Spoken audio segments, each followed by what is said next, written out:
Hi, students of 2021 and 22 batches. I'm Rachita Bansal. I am an engineering 2012 electrical engineering graduate, and a 2016 IIM Calcutta graduate. Um, so I started uh, my journey in IIM Calcutta with an aim to do a major in marketing. However, when I got to study different subjects that we do in IIM Calcutta, I was very, very drawn towards operations and in general about strategy consulting operations. So that's where my areas of strength in IIM Calcutta lies in.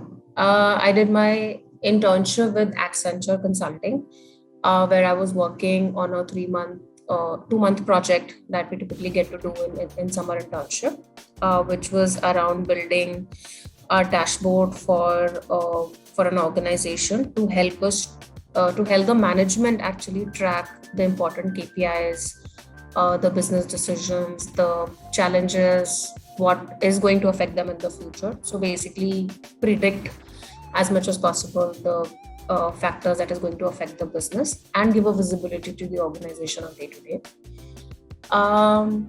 Once that was done, I got my final placement in Aditya Birla Group in the Leadly program, 2016 batch, and I have been part of ABG ever since.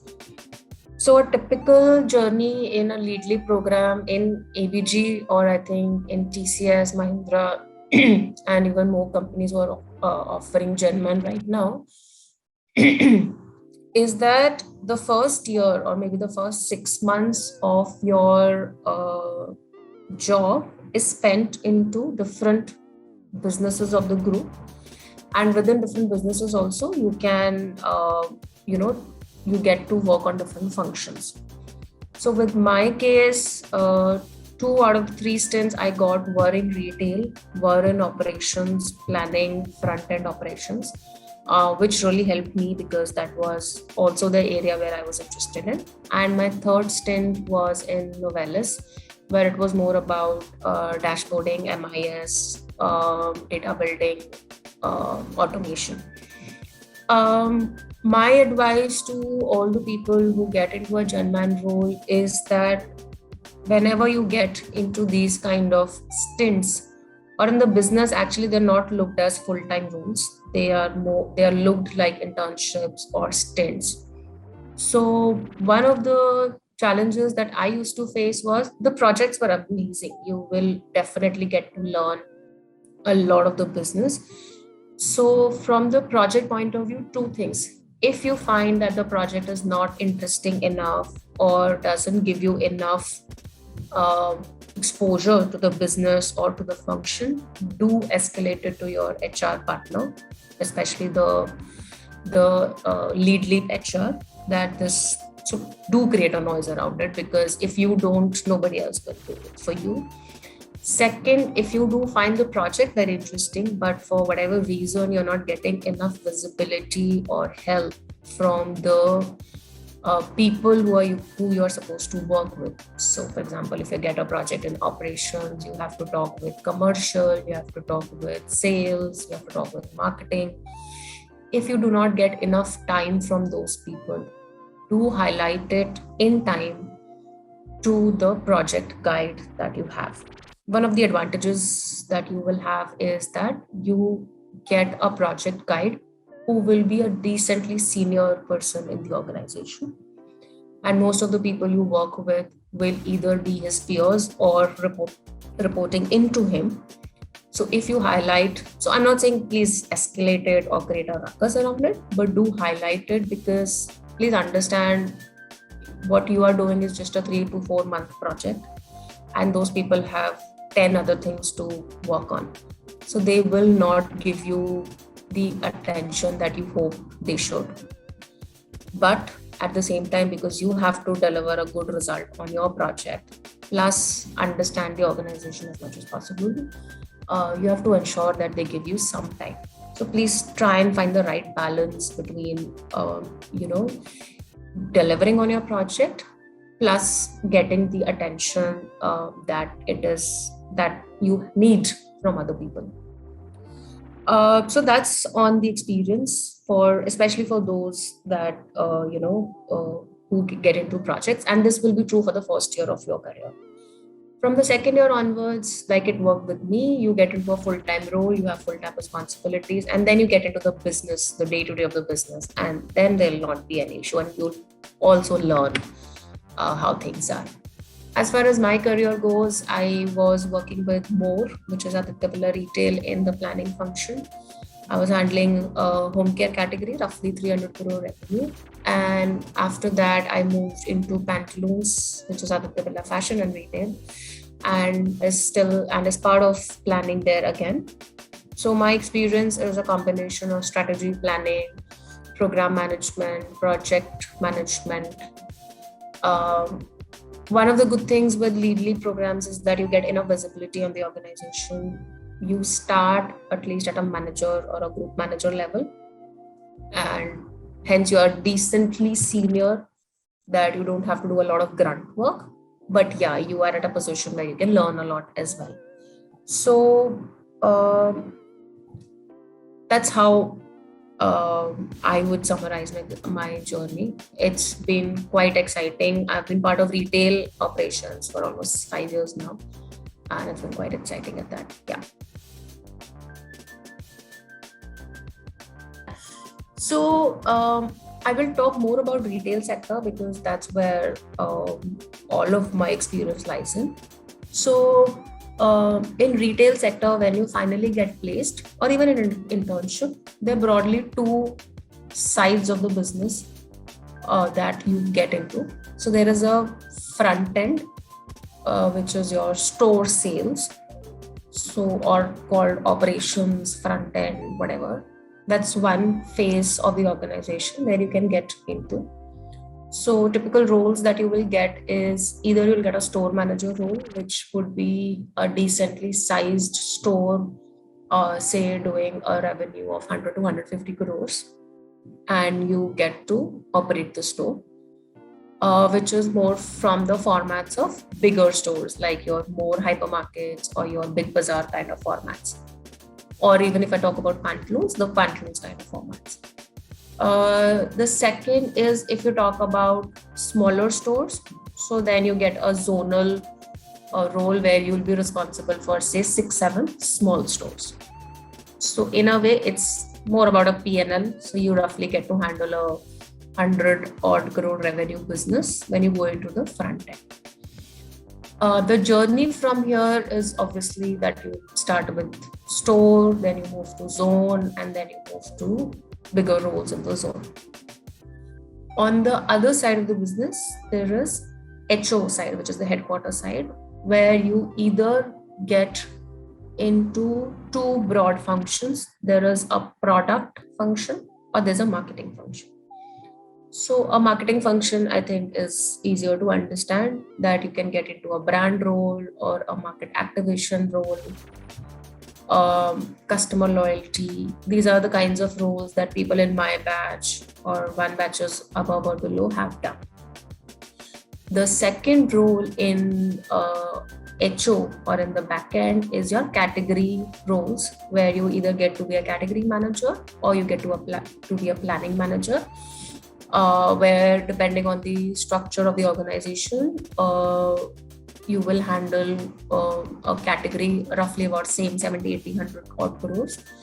And then you grow into that for vertical. So maybe like 100 crore category, you then get maybe 2 categories worth 200 crores. Then you become a category head. Then you become a division head, CMO, all of these. Also, there have been multiple instances in ABG where people have switched. So from front end, they have come to back end, or from back end, they have gone to front end. Both of these roles are extremely good. They give you the flavor of the ground execution that you want to learn. Operations role is definitely more execution heavy because that's where all the action is. Whereas HO roles are more strategy driven, more data crunching, more planning driven. But yes, there is definitely an amount of execution that happens there and an amount of planning that happens in the front end roles. That's broadly the career graphs I have seen for different people whom I have interacted in my 6 years. Also, while I have chosen to be in retail, the organization does promote a lot of inter-business movements, inter-city movements, inter-functional movements, because after all, it's a gen man role. So they do want you to get flavor of operations, marketing, product strategy, all of these functions. So a typical timeline, if I tell you, is if you have worked in two functions within an organization, you have seen two cities, and if you've handled two roles, that's a typical timeline where the HR also promotes for you to move businesses. But it's absolutely at the discretion of the individual whether they want to do it or not. But ABG does have a lot of flexibility, a lot of push from the HR that you should see different functions, you should see different verticals. And rather than going straight up into one vertical, you should have a broader experience when you move your career up the ladder. So one of the things that candidates are judged on is definitely clarity of thought. If you're looking for more of HO kind of roles, if you're looking for more of ZO kind of roles, I mean by ZO I mean zonal roles, what they look for is the how do I say, the spirit to get things done, execution done. So clarity of thought and executional prowess, I think, is something that every candidate is judged on, because one or the two, you will definitely be doing one or two or both together. So that's definitely something that candidates are looked at. Then is, how do you approach problems? There does come a time when most of the problems have been solved and you have some logics or approach in place, but there is always scope to improve. So clarity of thought and problem solving skill is definitely looked at. Especially in retail, data crunching is quite heavy. Excel, basic Excel knowledge is good to have. It will help you only. Even if you don't have it, it doesn't matter. But it will just give you that much lag, because you will learn that and then you'll start working on it. So it's good to have if you know Excel in a good way. Last thing I would like to say is, every candidate, not just in GenMan, but I think across the world, is judged on their willingness to learn. How eager are they to learn business? How eager are they to learn different functions of the business? So that's something that everybody judges a candidate on. And then smaller things, communication skills, interpersonal skills, smaller things, not deal breakers, but yeah, that's also something good to have.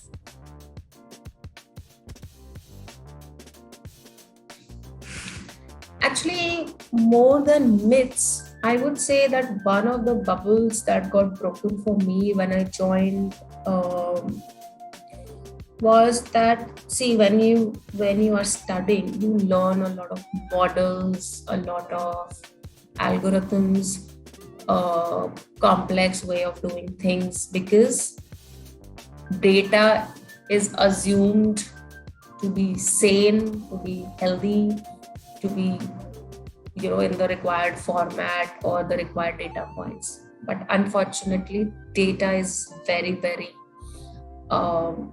noisy, and a lot of time goes into cleansing of the data.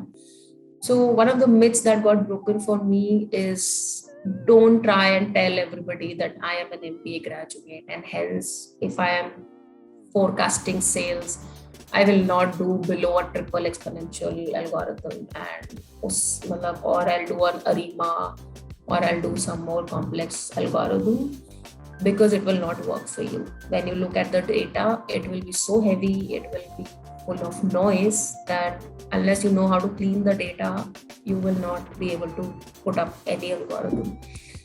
So I think what I'm trying to say is that keep it simple, learn how much ever you can, even from the person who is two levels below you, because he knows the system, he knows the organization. I've had my maximum learning from the person who was reporting into me, because he was with the organization for 10 years and he knew things in and out. So, I mean, I've had as simple as problems that there is a truck of the vendor who's waiting at our DC, waiting to be unloaded, and we don't have space in the DC. So, you deal with those problems more than saying that this is the sales forecast that is going to be. Because it's a running business, things accommodate, business accommodate, things happen. But what I'm trying to say is, learn the basics, learn the organization, learn the systems, learn the processes as much as you can before you try and prove yourself that, I'm here to do some magic. Second, I don't know if it's true for others, but I had this myth that some magic happens in these big organizations who have such a name for themselves and such a brand value for themselves. Trust me, no magic happens. There is no right or wrong answer in a business. Everybody is trying to look at all the aspects of the business and understand what is the right way to approach a problem. So how will it affect marketing? How will it affect operations? How will it affect planning, category, and keeping in loop that this is the impact on every organization. This is what the decision should be. It's always a should be. It can never be that this has to be the decision, because there's no right or wrong in an organization. As a few other points that I want to talk about is work-life balance. Unfortunately, there's some bad news. Very few roles or very few organizations, and it's not just about Genman or ABG. I've seen my friends, my husband, my sister, my relatives. Work-life balance is definitely going for a toss. And I think it's today's problem, not just any organization's problem. It is today's problem. So it does take a lot of learning to say no, but you have to be very clear on where you want to draw that line. And what helps in drawing that line is, as much as you know business, as much as you know, the more the grunt work you do in your initial years to learn the business, to learn the approximate numbers. For example, my April sales over my March sales, if I know it's 10%, 15, 12, if you know roughly that this is how the growth is, it helps you to take your decisions faster. So as much as you can learn this, because then it saves you a lot of time to get back into the data, understand, and then make your working. So work-life balance is going to be a difficult thing to match or balance it. And the best way to handle is to do what you like. So if you're not liking what you're doing, get away. It will help you and it will help the organization. Actually, that's very hard. Highlights is similar when you crack a problem, or when you worked on an Excel for like 10 hours and finally got the answer that you're looking for. It's those little highlights. It's not like, yes, there are definitely moments when you win an award or you get some recognition from the CEO or from your boss. Those highlights are always there. But for me personally, the highlights is when you run a heavy formula and it works, and or maybe you're trying to match two data points and they get matched. Those are definitely the highlights. Uh, One low light for me was when I did some blunder in my Excel. Some formula got wrong, and because of that, uh, there were monetary implications for the organization. My learning from that was that keep patience, check your formulas. You get into such heavy Excels that it's very important that you keep checking your summaries in a pivot form or in a sum if kind of a format to know what you are doing, because those pivots help a lot to understand the logic that is flowing in place. So the low lights will definitely be those hard days, those late nights when you have to finish work, and highlights will definitely be those excels that work, or maybe a big project that got to a fruition, or some recognition from the organization in terms of your promotion or in terms of your work. Um, those definitely, I think, will be the highlights for me. Yeah.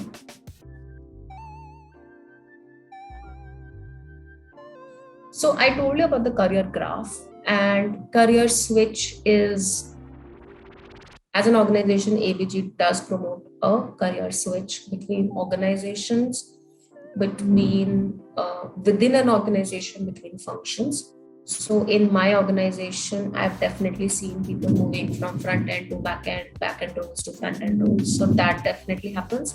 What you need to understand is give yourself time, give yourself 1.5 to 2.5 years to learn one role and then only move. But if you do feel that I've learned everything that I wanted to in 1.5 years, feel free.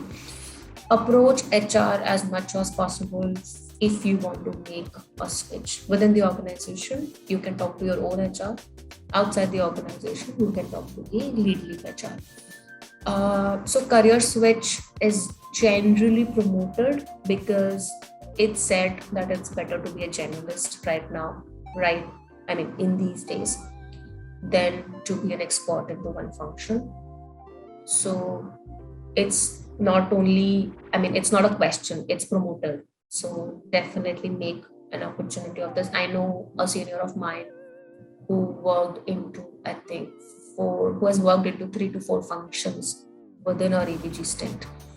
So, and I'll tell you an interesting advantage that you get out of this is that when you are at a CXO level and you're taking decisions, you don't just take decisions based on how it will impact your team, but because you have an experience of operations, you have an experience of marketing, you have an experience of supply chain, you know how it will impact these functions as well. And hence your decision making is better rather than somebody who's just looked into marketing, because he then only knows marketing. It doesn't know any other function.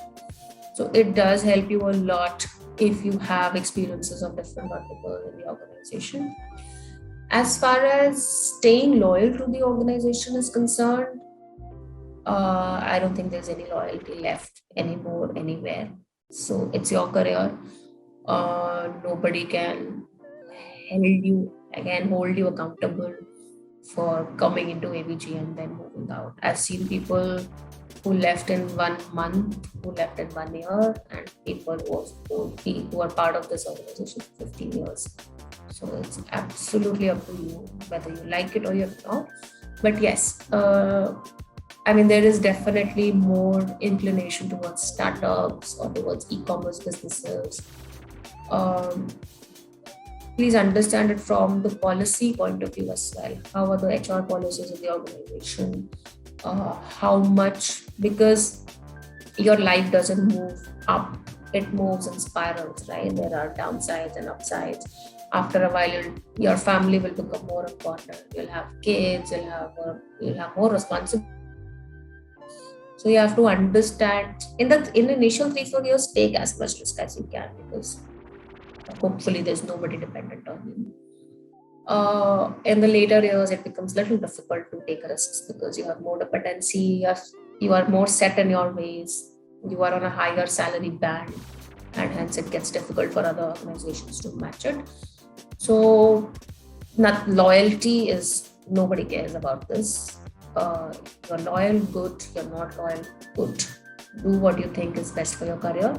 But even if you stay loyal to the organization, do actively promote your career. Don't wait for others to tell you that Navya, now you have spent 2 years and now I think it's right time for you to move to this role or to this organization. Do that when you think it's right. Don't wait for an HR to tell you this. So I think what helps is that you know where you want to be in, say, 10 years or 5 years or maybe next 3 years, because then you can work like that. So yeah, that I think will definitely help.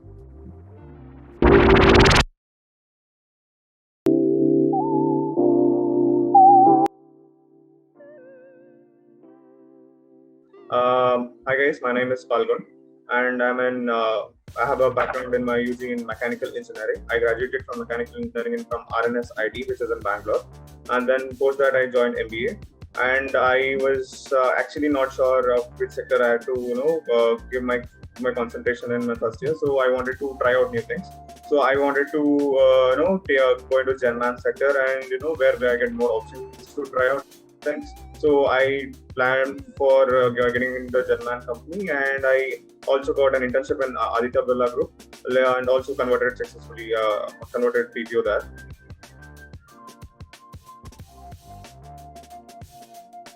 Preparation is very simple for Gen-Man, because most of the other things, like when people are preparing for consults and marketing and operations, most of it will be covered, because Gen-Man is the combination of all these things.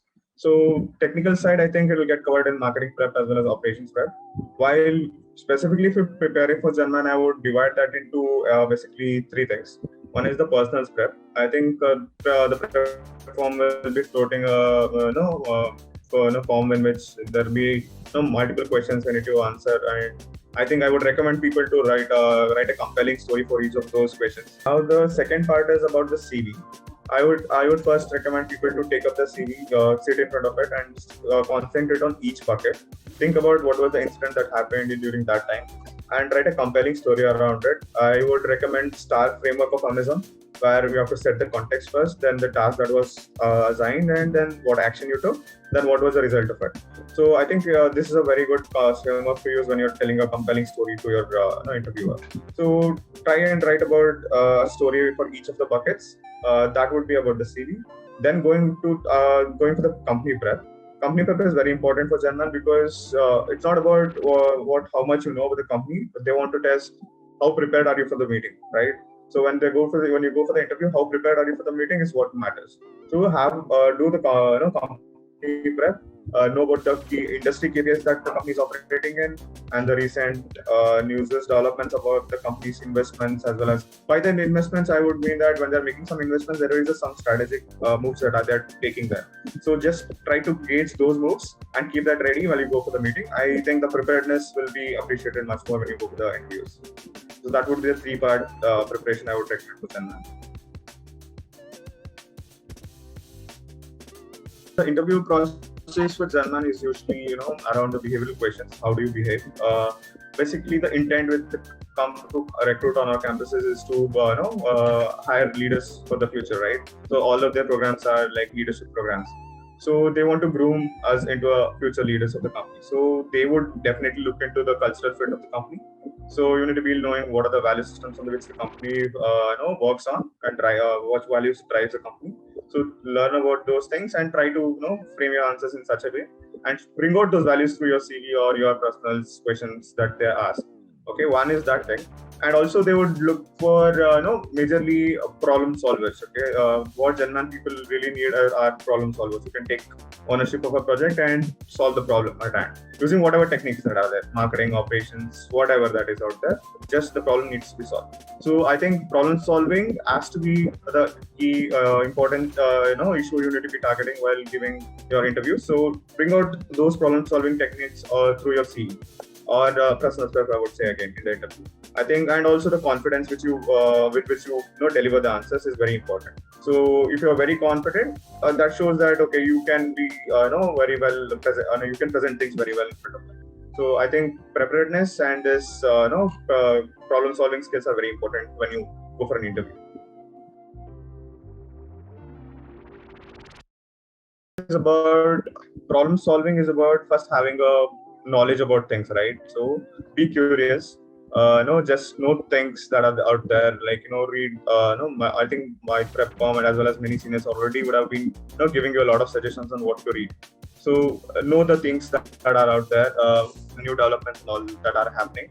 And problem solving skill is all about thinking the same thing. Taking different approaches to the same issue and looking at any way of solving the issue right at hand. So your view doesn't have to be constrained. If it is a marketing problem, let's say you don't have to be constraining and look at the marketing way of it all the time. Okay, you can look at it from the different viewpoints. Whether marketing strategy is fine, but is there any issue with the operations of that well operating or executing that marketing strategy? So you need to be looking at it comprehensively. And also, I would recommend that try and do some scenario analysis, like things about different problems that are out there. If let's say digital transformation is the biggest issue that Gen-Man companies are having today. So the current issue which Gen-Man companies are facing would be your likely questions in the interview. So how would you go about solving them? So predict certain things and try and do some scenario analysis, different forms in different scenarios, and try to solve those scenarios. Using multiple things that are out there in the business. So that would be, I think, enough to crack the interviews that are there.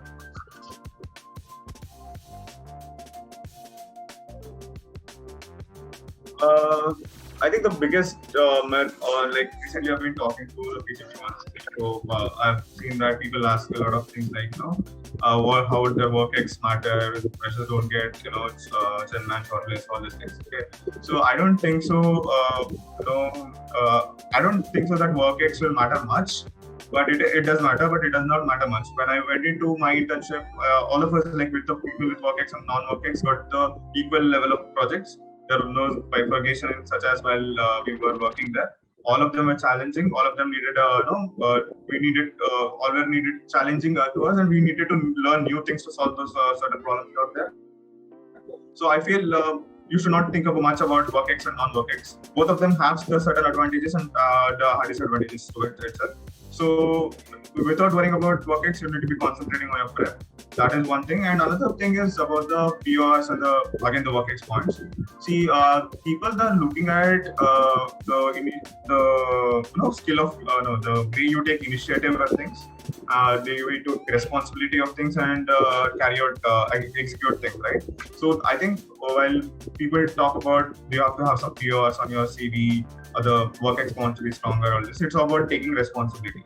Okay, so if your PR literally does mean position of responsibility, so they are looking out for people who can take responsibility of projects. So if you can bring that out in a CV without much PRs as well, without much PRs on your CV as well, that would suffice, I guess. So those two are the which I think were best during my internship.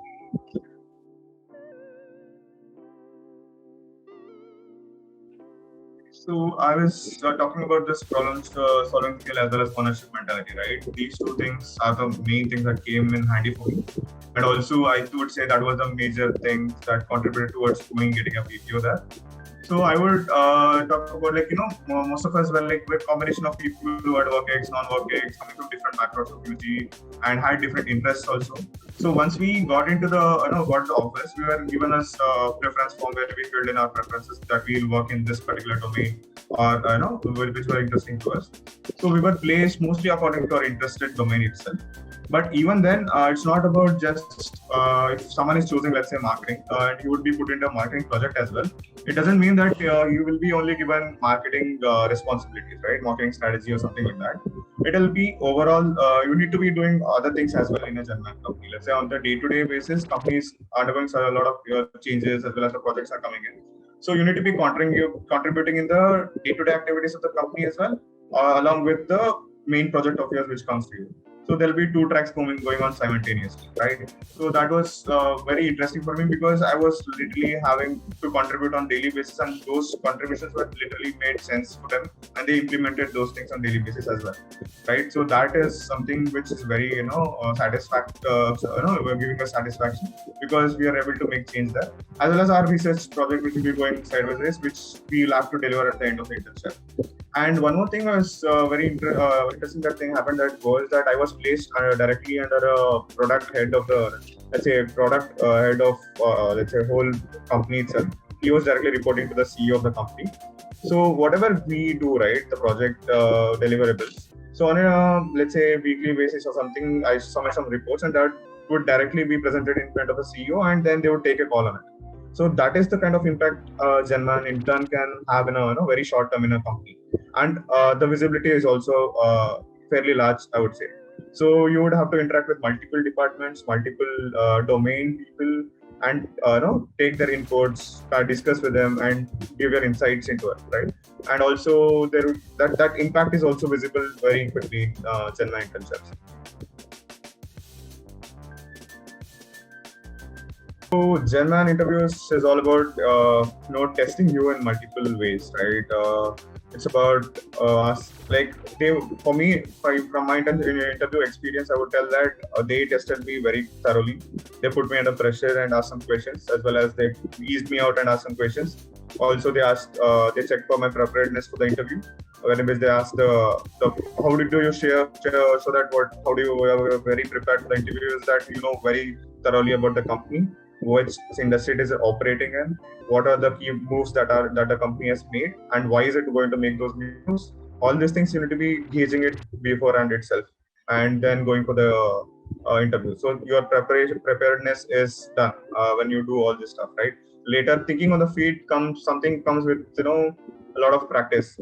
So that is practice in the sense you can practice those things, but at the end of the day, it is all about how you do under the pressure situation, right?